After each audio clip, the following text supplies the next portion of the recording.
Rhino Hearn's heroics on Tuesday pushed some of this Konnor Griffin talk that we inevitably have to later episodes this week.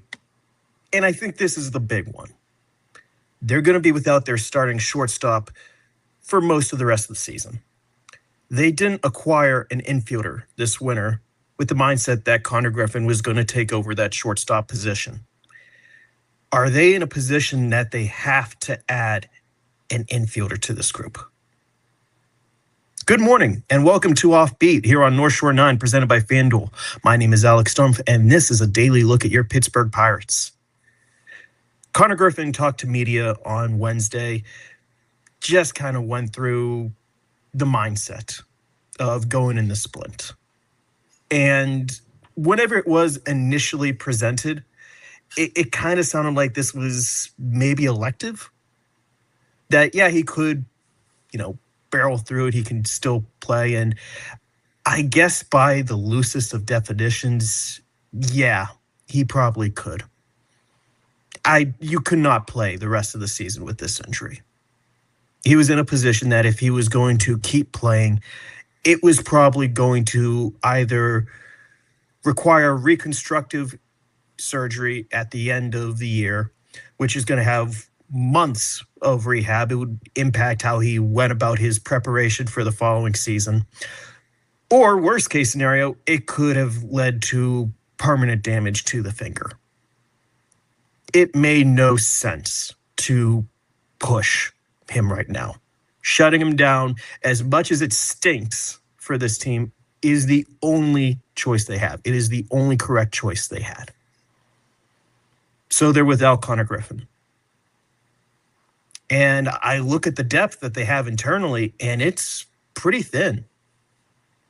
Jared Triolo is going to get the priority or the majority of the playing time at shortstop. And we have seen how that looks. Now, I think Triolo is swinging a better bat these last couple weeks than what we've seen earlier in the year, but it's still not to August, September Triolo that we always inevitably see. There's still apprehension, I would feel, making him the everyday shortstop. Not just because he's not producing offensively. He's not great defensively at shortstop.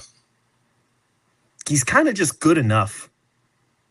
Like, he's a Gold Glover, but that was work at third base and second base. Shortstop, it's not his go-to club in his bag. But, for the short term, absolutely. Stick with what you have. Pirates have long maintained Nick Gonzales is going to be their third baseman. You have Jared Triolo at shortstop. And you know what? Tyler Callihan's been a nice little, utility piece.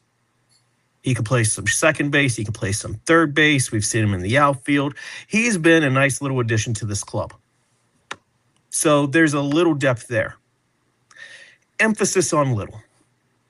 Because after Callihan, I really don't know what the Pirates have if another infielder goes down. Anthony Murphy on Bucks on Deck tweeted out yesterday that after the Pirates signed Joshua Palacios, an outfielder, their bench that night in AAA Indianapolis was Palacios and a catcher. They had no infielders ready to go. That is a problem. Because who gets called up if someone else goes down? Is it Ronnie Simon? Is it Emmanuel Valdez? It's a pretty steep drop. Especially if, it's Triolo. Because then you're putting Nick Gonzales at shortstop. That's another hit defensively. It's just a really... They're on thin ice right now. Because I don't think Tamar Johnson is ready for the major leagues. I don't think that, Ronnie Simon or Emmanuel Valdez are anything more than replacement level players. If this is a team that is trying to get to the postseason, period, full stop, they are going to need some level of production from the left side of their infield. And this is a team that has weathered a lot of injuries of late. O'Neill Cruz and Spencer Horwitz, they're in Florida, rehabbing. O'Neill is swinging a bat. Spencer's starting a running progression. They're not going to get into games probably until after the All-Star break. But the wheels are in motion. They'll be back in Pittsburgh before too terribly long. Andy Rodriguez went on the injured list on Wednesday. And yeah, that's another blow, but I suspect this isn't a very long-term injury. He was allegedly able to play on Tuesday, changed on Wednesday. I don't think this is something that's going to be measured in months. I wouldn't be shocked if this is something closer to the 10-day minimum, even with the retroactive date. So it's been an injured offense, but you see the light at the end of the tunnel. Without Konnor Griffin, there is no other answer.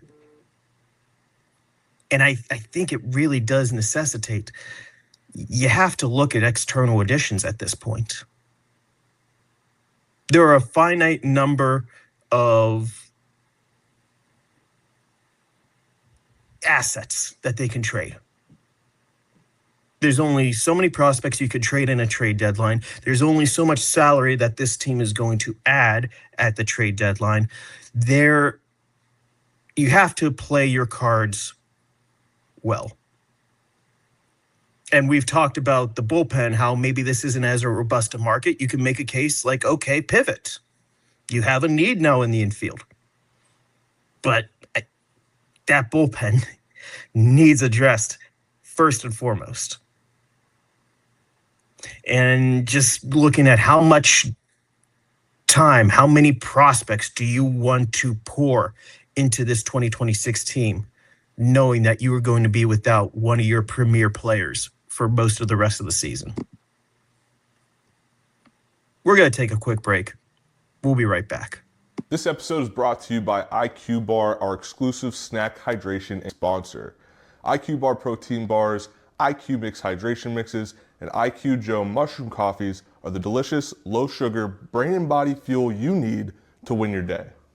The Ultimate Sampler Pack is a great way for you to try all IQ Bar products and flavors. You get 9 IQ bars, 8 IQ Mix sticks, and 4 IQ Joe sticks. All IQ Bar products are clean label certified and entirely free from gluten, dairy, soy, GMOs, and artificial ingredients. With over 20,000 5-star reviews and counting, more people than ever are fueling their lifestyles with IQ Bar's brain and body boosting bars, hydration mixes, and mushroom coffees. The Ultimate Sampler Pack includes all 3.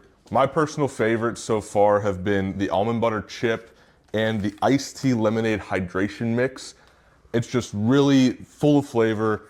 I love starting my day with it, and I couldn't imagine starting my day with anything else other than IQ Bar products. Right now, IQ Bar is offering our podcast listeners 20% off all IQ Bar products, including the Ultimate Sampler Pack, plus free shipping. To get your 20% off, text MLB to 64,000. That's MLB 64000. Message and data rates may apply. See terms for details.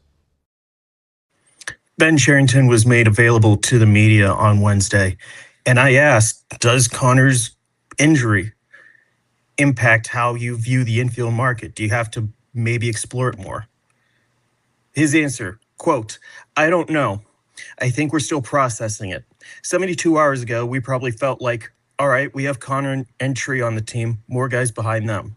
Obviously, a lot of trust in Tree, but changes it a little bit. Probably open-minded. I don't think we're that far along yet to know exactly how much energy we'll put into that. Probably a little more focused on the draft right now.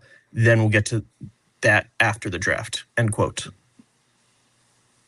And yeah, I focus on the draft. It's this week. That should be the priority, but you're not going to make a trade right now. I think it does become a necessity. And I don't think it has to be a shortstop per se, but it does have to be someone who can play shortstop. Has to be an infielder. Even if it's a secondary position, someone who can just fill in. And I don't know what that looks like. I don't know how much you want to pour into it financially, how much you want to pour into it by the level of prospect you give up. But if you're serious about making the postseason, period, full stop, it is going to involve really exploring this infield trade market. If something doesn't happen, that's one thing that would be disappointing. But you at the very least have to look. You have to look and try to find that way to improve the team. And I'm confident they will at least explore at the end of the day, even if it can't be said publicly right now. I think at the very least they are going to explore. But if there is nothing that comes together, you're putting a lot of eggs in two infielders who are candidly playing out of position. Nick Gonzales has done really good offensively, but the defense at third base has left a lot to be desired. I get it. There's a lot of, trial or baptism by fire with this. He is trying to figure it out on the fly. He didn't have a whole lot of experience outside of a little bit in the minor leagues and a little bit in spring training in like 24, maybe 23. I know it's been a couple months, but like even this past road series, there were a couple times where it's like Paul Skeen's not most recent start, but the start before that in Philadelphia, he drilled the base runner going home. It's like you got to make sure the catcher has that type of avenue to receive the ball. That's something that doesn't really ever play whenever you play on the right side of the infield, whenever you play second base. So it's an issue there. Jared Triolo is not as good defensively as shortstop as he is at third base. And if any one of them goes down, you're pretty much going to either Tamar Johnson or Ronnie Simon or Emmanuel Valdez. I just don't see much of a path for this team if they are playing Nick Gonzales out of position at shortstop and Emmanuel Valdez is the everyday third baseman. Depth has been one of this offense's greatest calling cards so far. As great as we've seen, O'Neal Cruz and Brandon Lau and Brian Reynolds, those guys Ryan O'Hearn take, control of a couple ball games this year. I'm more impressed with how whenever O'Neal Cruz gets hurt and Spencer Horwitz gets hurt, as Merlin Valdez steps up. Tyler Callihan steps up. Endy Rodriguez started the year in the minor leagues. He steps up. The depth has been what has saved this offense at the end of the day. It is depleted right now for the infield. And I don't see an avenue where it gets much better internally for the rest of the year until we're talking like September and maybe even mid to late September for a Konnor Griffin return. This is a no-brainer to me. Depth has been such a big part of this offense and why they've been able to weather so many storms. They're out of it in the infield. They did a really good job to position themselves that whenever this storm does happen, they could keep going. You can't plan for, all of these injuries at the same time. 4 starters are on the injured list, and this offense is still chugging. They have done a great job hanging on right now. The depth is depleted. It needs rejuvenated. It maybe doesn't need to be a starter. I don't know what a trade would look like as is. They got to leave the trade deadline with a new infielder. Thank you so much for listening to OffBeat here on North Shore 9, presented by FanDuel. If you haven't already, be sure to subscribe wherever you find podcasts or check us out on YouTube if you want to see my smiling face. Thank you so much for listening. We'll talk again tomorrow. All right, that wraps up this episode of North Shore 9. Thanks so much for tuning in. Whether you're listening on the podcast or catching us on YouTube, if you enjoyed the show, please give this video a thumbs up and don't forget to hit that subscribe button if you haven't already. It really helps us grow. And if you're listening on the podcast, a quick review goes a long way in helping others find the show. Plus, be sure to tell a friend about us. There's always room for more here in the NS9 community. And for those looking to support us a little more, consider joining our Patreon, become an MVP member, and get exclusive perks while helping us continue to bring you more of the Pirates content you love. Thanks again for all your support, and let's go Bucks.